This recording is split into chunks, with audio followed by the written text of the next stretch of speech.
I come out here for views like this, waking up to a view like this in the morning. Coffee tastes better, food tastes better, the air smells better, feels better. I could do this all day.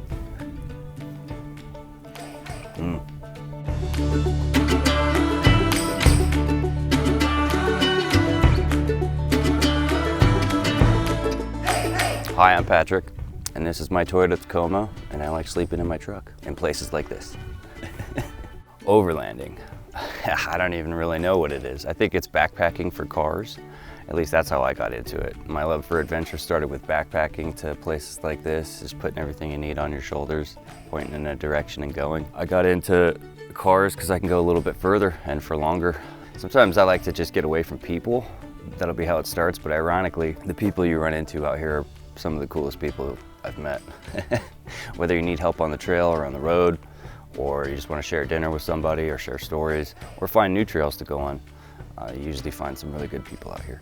People will ask how to choose a line, and that's one of those questions that you can't read a book and learn how to do that. Best way to learn is honestly just go out there and do it. Go riding with somebody who's been on trails before. Mainly the goal is to not bottom out or high center your vehicle on something that's obstructing out of the ground. Usually your low point is your differential, so you gotta watch out for that. So that's why you have to go sometimes back and forth.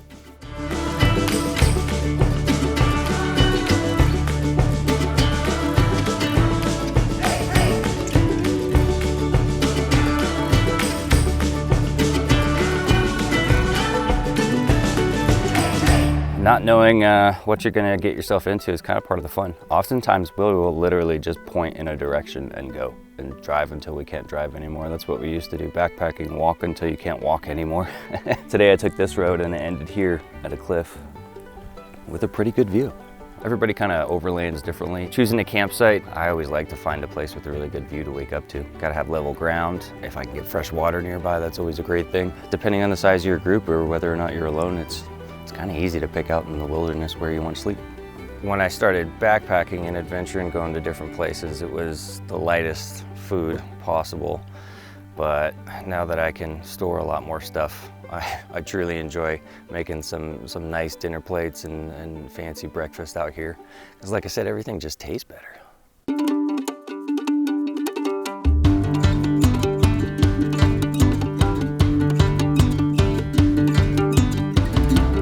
Depend on where you're going. Check the weather, be prepared for anything. Your camping gear, for me, I have a rooftop tent, so we always have the rain fly. We always have a backup plan too, because what happens if there's a rip in the tent? I mean, obviously we could sleep in the vehicle, but we always have, a ground tent or a hammock and stuff like that. If I'm going to a place I've never been to before, or if the weather's uncertain, you gotta have recovery gear, tools, be able to change your tire at least. If you can, an air compressor to air up and air down helps out. Full toolkit and recovery straps in case there's someone else on the trail who can assist you, or you can use your surroundings around you like trees and whatnot.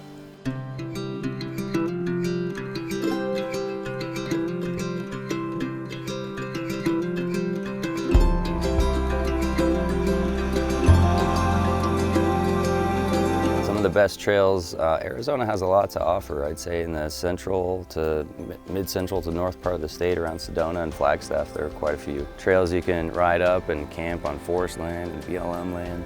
That's another reason why we go so slow, is because it's kind of hard to take in the views when you're doing a pretty technical trail. You're mainly focused on not tipping over or hitting anything. So if I'm going with a crew, I always like to try to tuck my way into shotgun or being passenger. I like choosing the long way, the path less traveled. So just picking a road and going down it and seeing what there is to see.